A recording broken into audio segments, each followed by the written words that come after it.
Jim Brown, greatest of all time. And what people don't know, Kanye, everybody knows, right? Does the world know Kanye?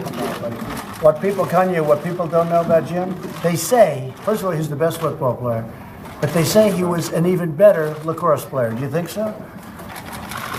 No, about it. Huh? Never thought about it. I've heard he was even at Syracuse. I love it. Love all sports. Well, it's great to have you, Jim. Great to have you. Kanye, it's great to be with you. And these are two friends of mine, and Kanye's been a friend of mine for a long time. And Jim came out of nowhere, and he said, I like what the president's doing. A long time ago, we met, right? And I just appreciate it very much. And, you know, if you look at the employment numbers, if you look at the median income, if you look at every single indicator, we're keeping our promise, Jim. Thank you. And I want to thank you.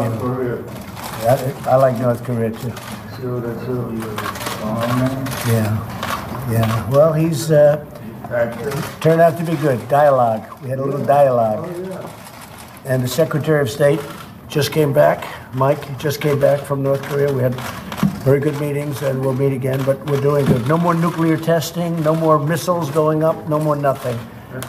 And it's that was headed to war. That was headed to war.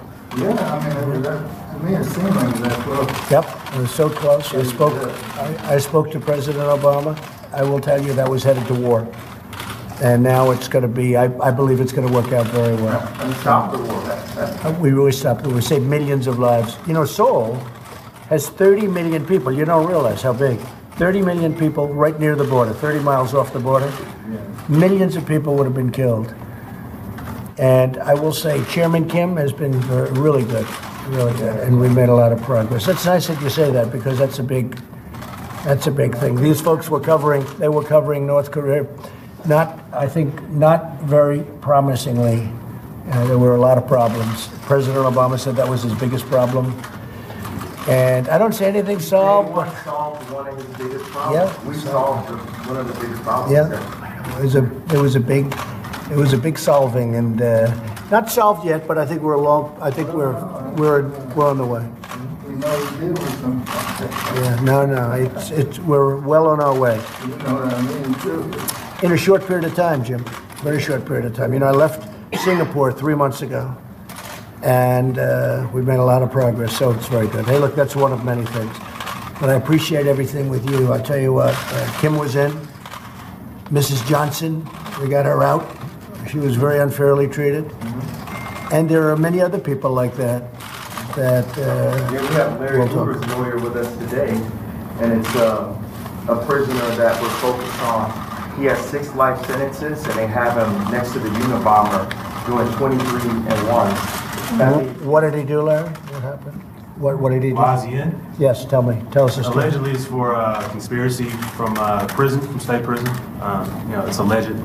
But we do believe, even if he did commit those crimes, the sentence was overly broad into... What was the sentence? 6 consecutive life sentences in the most secure prison in the world, also known as a clean version of hell, for basically an economic crime. What prison is that? Name of the prison? ADX Supermax in Florence, Colorado.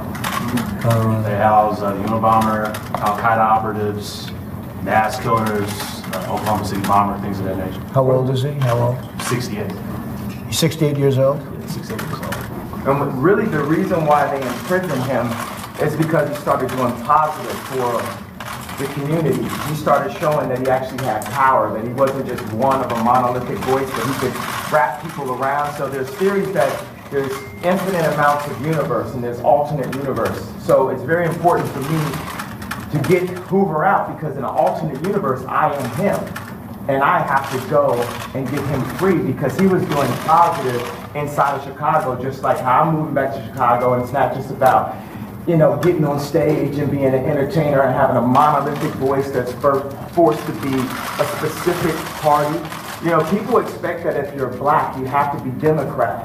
I've had conversations that basically said that welfare is the reason why a lot of black people end up being Democrat. They say, first of all, it's a limit to amount of jobs. So the fathers lose the jobs, and they say, we'll give you more money for having more kids in your home. And then we got rid of the mental health institutes in the 80s and the 90s, and the prison rates just shot up. And now you have Chirac, what people call Chirac, which is actually our murder rate is going down by 20% every year. I just talked to the superintendent, met with Michael Sachs, that's Rom's right-hand man. So I think it's the bravery that helps you beat this game called life. They tried to scare me to not wear this hat, my own friends, but this hat, it gives me power in a way. My dad and my mom separated, so I didn't have a lot of male energy in my home. And also, I'm married to a family that, not a lot of male energy going on. It's beautiful though, but there's times where, it's something about, I love Hillary, I love everyone, right? But the campaign, I'm with her, just didn't make me feel as a guy that didn't get to see my dad all the time, like a guy that could play catch with his son. It was something about when I put this hat on, it made me feel like Superman. You made a Superman, that's my favorite superhero, and you made a Superman cape. For me also as a guy that looks up to you, looks up to Rap Lauren, looks up to American industry guys, non-political, no put the beep on it, however you want to do it, 5 seconds delay, and just goes in and gets it done. Right now, you gave me the heart to go to Adidas, because at Adidas, when I went in 2015, we were a $14 billion company, losing $2 billion a year. Now we have a $38 billion market cap. It's called the Yeezy effect. And I went to Casper. We had a meeting in Chicago, and I said, you have to bring manufacturing onshore, not even shore, into the core. It's not about the borders, the core of Adidas. And Chicago is the core of Middle America. We have to make Middle America strong. So I had to, because I had enough to put on this hat. I mean, this Adidas thing made me a billionaire. And I could have lost $200 million walking away from that deal. But even with that, I knew it was more important for me to take the chance of walking away from that deal than to have no fathers in Chicago with no homes. And when we do have prison reprobation, because it's habilitation, not rehabilitation, because we didn't have the abilities in the first place. We never had anyone that taught us, who didn't teach us. Exactly, we had no one that taught us, right? So it's more important than any specific deal, anything, that we bring jobs into America, and that we provide a transition with mental health and the American education curriculum that Jim has worked on. Larry Hoover also has a curriculum that he's worked on. We have Montessori curriculums that we worked on. WeWorks has a beautiful curriculum. The Waldorf establishment has a curriculum. We have meditation. There's a lot of things affecting our mental health that makes us do crazy things, that puts us back into that trap door called the 13th Amendment. I did say abolish with the hat on, because why would you keep something around that's a trap door? If you're building a floor, the Constitution is the base of our industry, right? Of our country, of our company.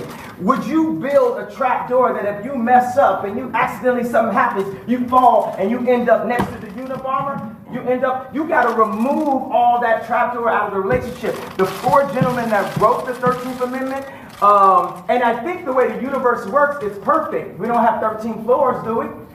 So the four gentlemen that wrote the 13th Amendment didn't look like the people they were amending. Also, at that point, it was illegal for blacks to read, or African Americans to read.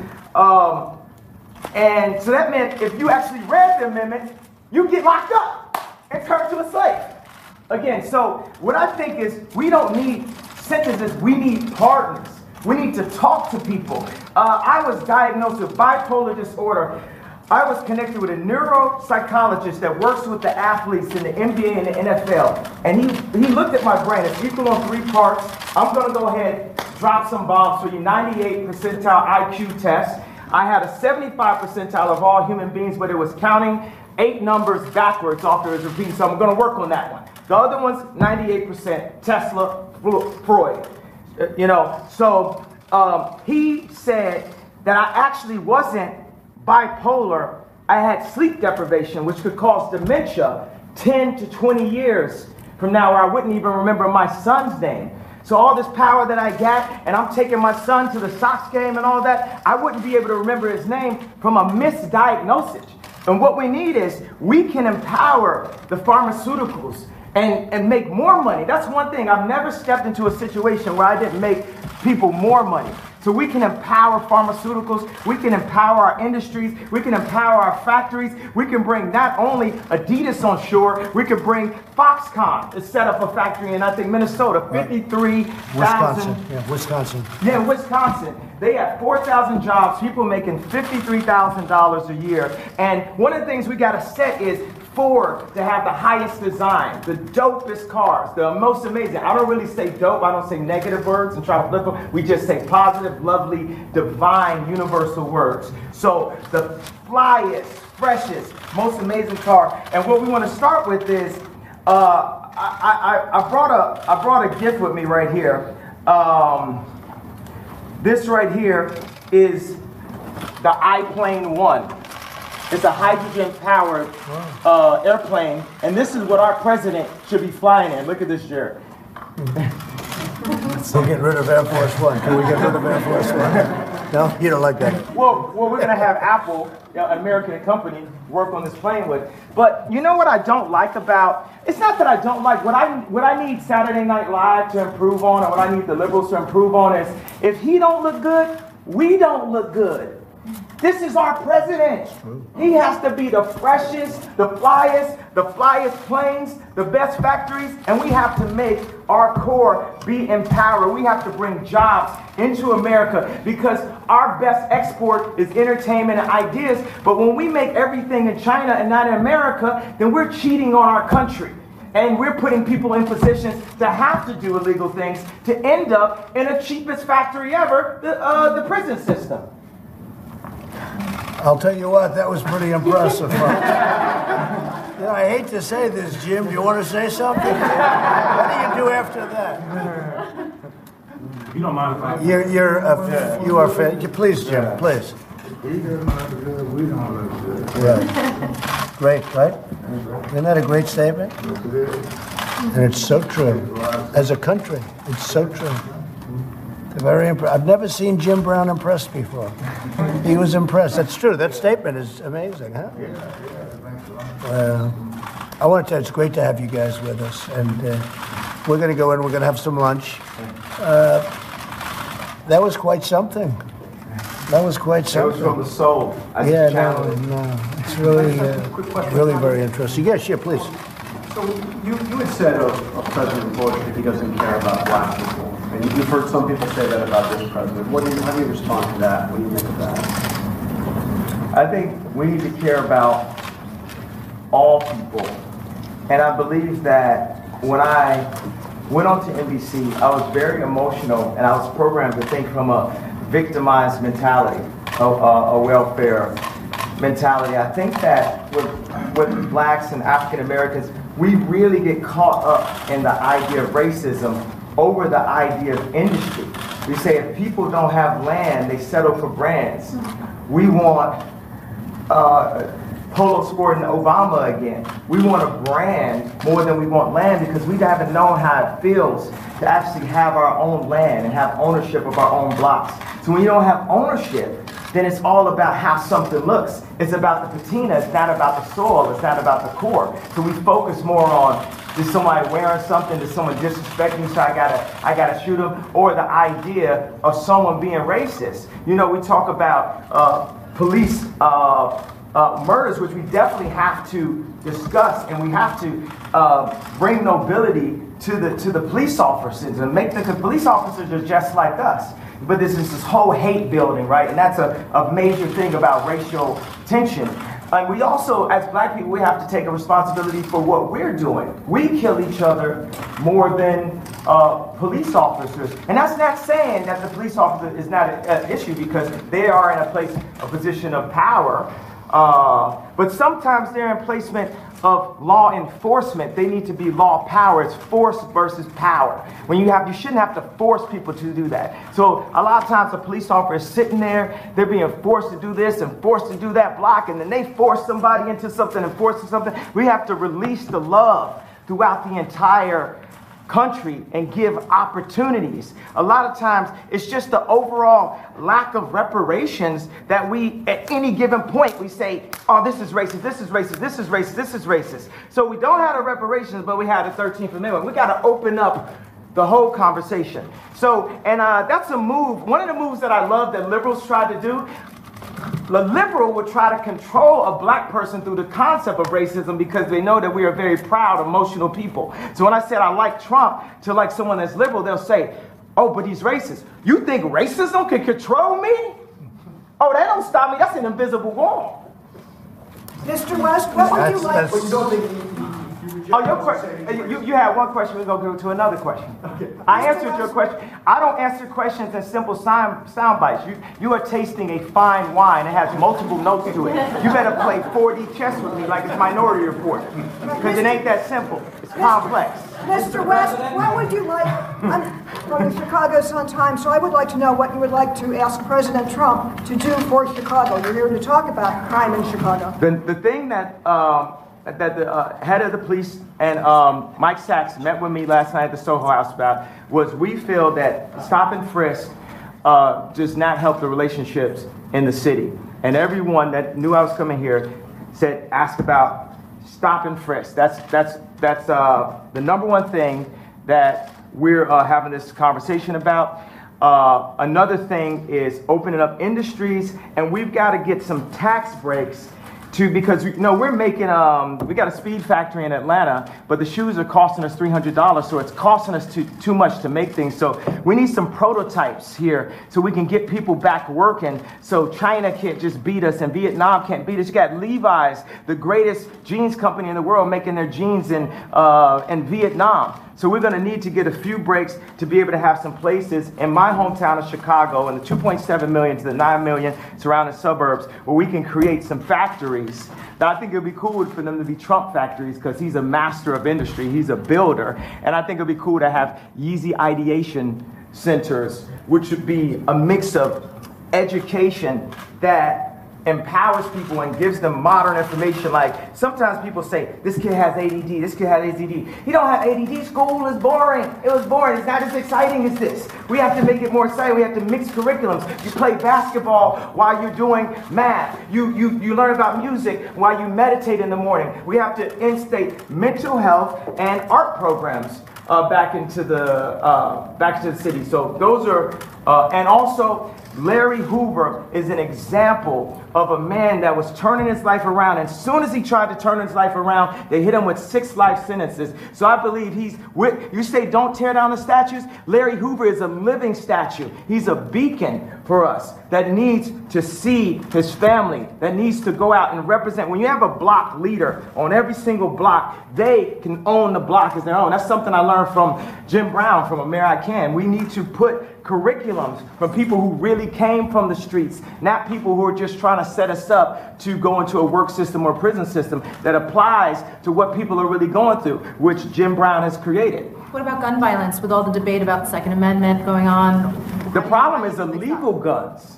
Illegal guns is the problem, not legal guns. We have the right to bear arms. President Trump has said that he favors stop and frisk. Are you guys going to be discussing that? Do you think you can change his mind? Yeah, we're gonna discuss. I didn't mean to put you on blast like that, bro. But it's definitely. I'm open-minded. I'm here. I am open-minded. I'd like him to speak at one of your rallies. He can speak for me anytime he wants. He's been a great guy. He's a smart cookie. Smart. He gets it. These two guys, Jim Brown, he's been doing this for a long time. Is a future presidential candidate?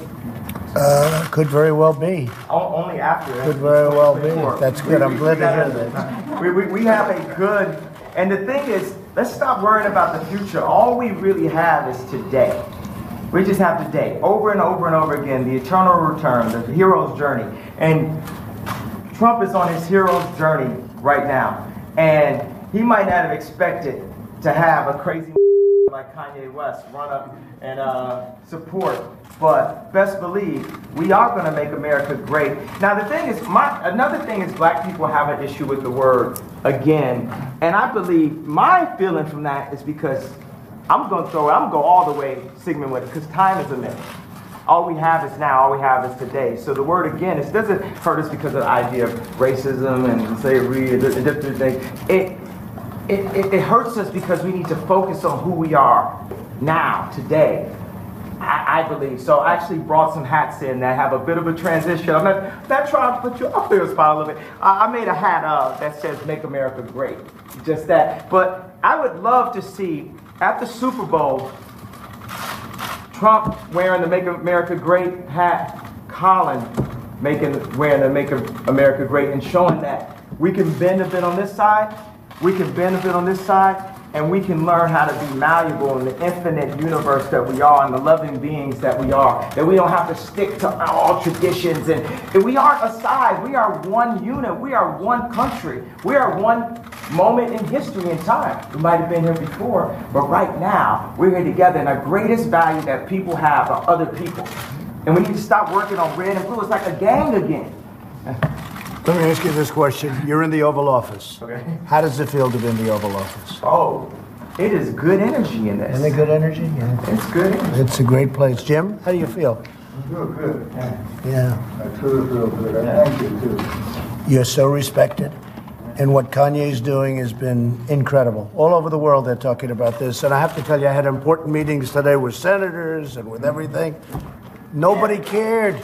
They wanted this meeting. This is the meeting. Is that right? I can say that to John. No, the others were good, right? But this is what they want. Maybe only you would be here. Well, it's my honor, Jim. I want to tell you, I've been a fan of yours for a long time. Long time. Nobody like you. Nobody like you. No athlete like you. Well, you know why I'm here? I'm here to serve. Yeah, it's really nice, man. I'm not here to ask for anything. Well, and you know, that's always been the way Jim has been for a long time. And he just wanted to help, and it's something special. Jennifer, did you have a question? I guess, what do you feel about stop and frisk? Are you gonna? Well, we're going to look at it. I'm open to everything. Hey, look, I think it's a shame what's happening in Chicago. What else can be done? I'm in Chicago a lot, too. I have nice things in Chicago. You know that, right? And I hate to see what's happening. They're having the numbers of people being shot and killed, and it's not for this country. So they have to do something, and I am totally open. If we can do it a different way, Kanye, I'm totally open. But they have to do, I mean, we all agree they have to do something, that's for Mr. sure. President, is it a law enforcement issue, a legislation? Well, maybe it's a combination legislative of both. Yeah, I guess it is, but I think it's probably a combination of both. And it's also a respect issue. They respect this guy, they respect this guy. That's a big thing. Right now, they're not respecting, let's say, your mayor or let's say your leadership in Chicago, but certainly it shouldn't be happening. What's going on there should not be happening. Steve, go ahead. What do you want this meeting to lead to in terms of prison? Honestly, from our standpoint, this was just set up to be a lunch of two people that I like, and I guess they like me. And we're going to have lunch, we're going to talk. You said, yes, you know I love you. I know. Did I? But I don't want to put you in that spot. But No, I'm standing in that spot. I love this guy right here. Let me give this guy a hug right here. I love this guy right here. That's really nice. Yeah. Come here. That's really nice. And that's from the heart. I didn't want to put you in that position, you know, but that's from the heart. Special guy. These two are special people. Whether you like it, whether you don't like it, they're special people. And I appreciate it. Jim, Kanye, I appreciate it. So let's go have some lunch. Okay? Thank you all very much. All right, guys, let's go. Make your way out. Thank you.